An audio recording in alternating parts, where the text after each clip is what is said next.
Human beings.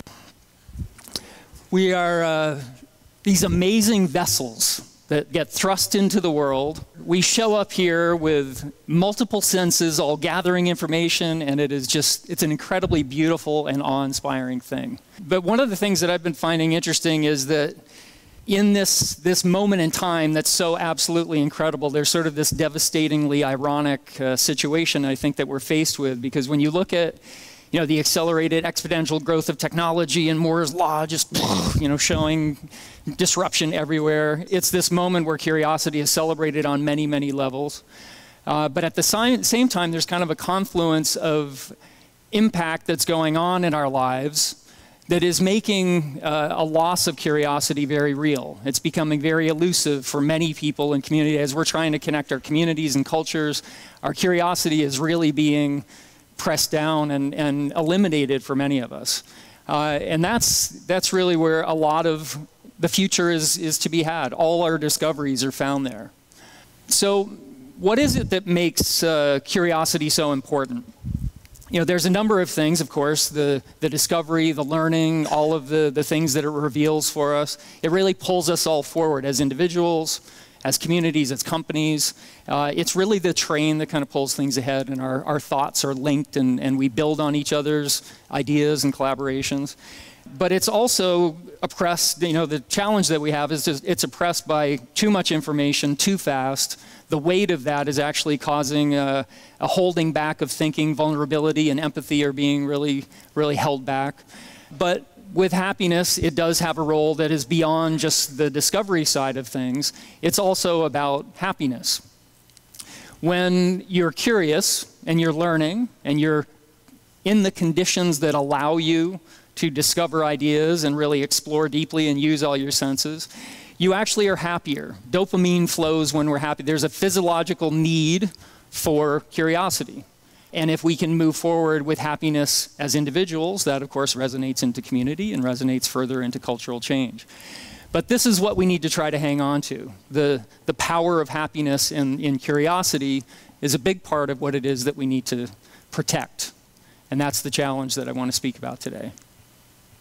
So what is it that's killing curiosity exactly? As a designer, I've been able to work in a lot of different communities and a lot of different cultures. I'm very fortunate to be part of the creative process in a number of different directions.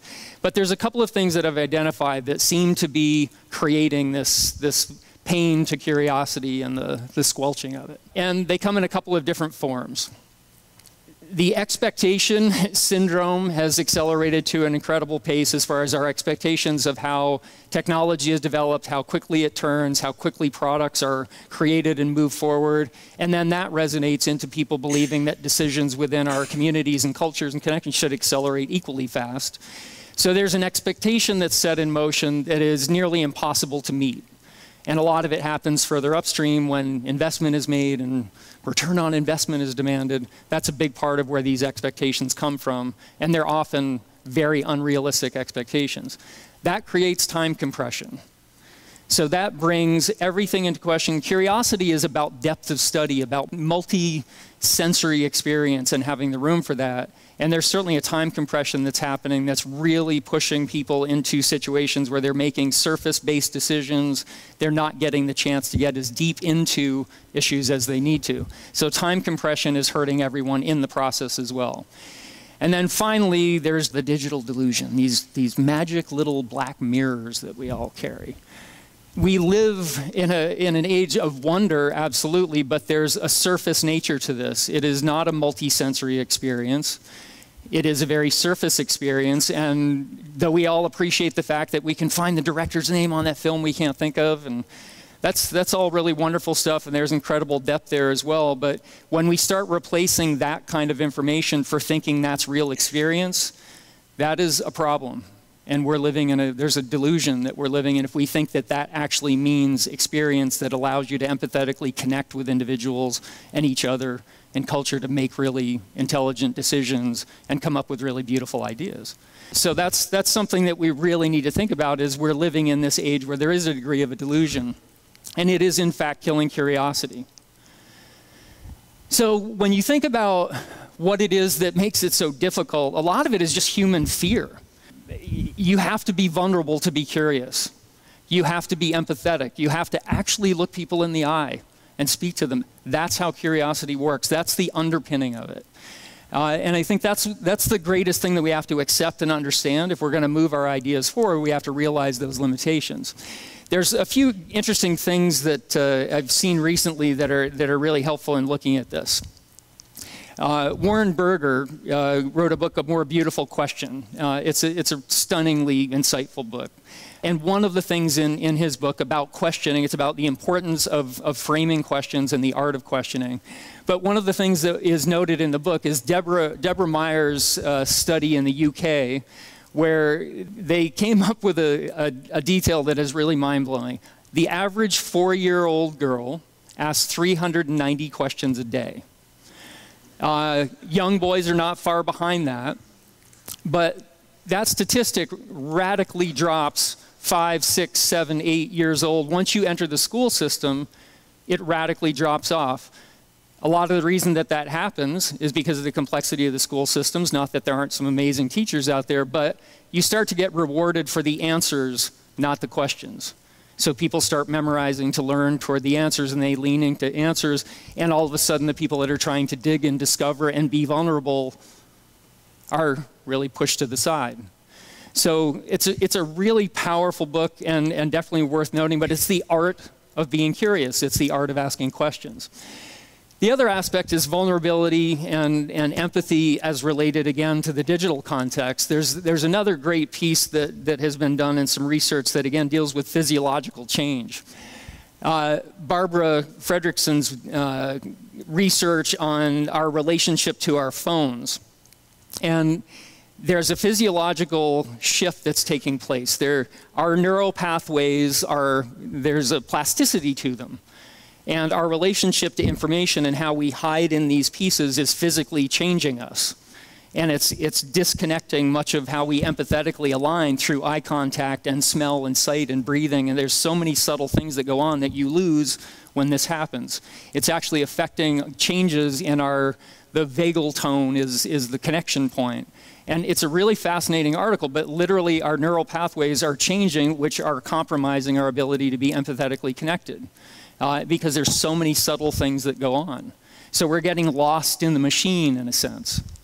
As we go forward, when I think about design and what can we learn from design, and why is curiosity at risk? And having been fortunate enough to work in a number of different scale situations in multiple disciplines in design, I've been able to see inside many large-scale companies as well as many communities and cultures around the world and how they work, as well as the education system. And part of what emerges is you see that compression of time. You see poor decisions being made because of people being forced to make decisions without substantive depth. You see compromises in not only the quality of the ideas, but the depth and the risk that comes with poor thought-through ideas.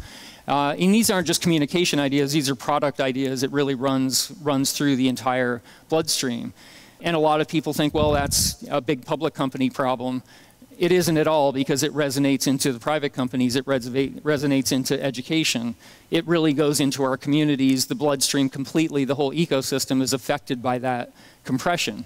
And I've seen cultures where when that motivation happens toward compressing the time and fear takes over a culture, I have literally seen companies in one large meeting shift from being a creative and innovative culture to a culture managed by fear, literally in one day. Everything changes, and it's that volatile. And our communities can be affected the same way. So in thinking about that, we have to realize there's things to learn about the design process, protecting the learning space, be an advocate for time and depth and study. Because I've also seen moments of beauty where you can talk to an engineer. As an example, I've worked in snowboarding for many, many years. You can talk to an engineer about the engineered design of the wood core of a board and what it is designed to do with a side cut, which is really fascinating to hear. And you can understand it, you can look at the science, you can look at the physics. But it's not the same thing as being on a mountain in the Andes with someone like Craig Kelly and looking at him ride a board and hearing the sound when the flex of the board and the torque changes its relationship to the terrain that he's on. That's where you find truth and connection and emotion, and every sense is in play. How the light reflected on the arc of the board. It's getting the opportunity to have those connections versus just reading some data on a screen. So I've seen beauty in it, but also challenges in it.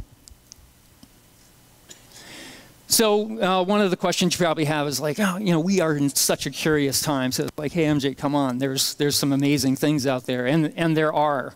You know, when you look at some of the people that are out in the world, you know, Annie Leonard, the executive director of Greenpeace, she created the Story of Stuff series. It's all about curiosity. Absolutely brilliant. Elon Musk, the mastermind of curiosity.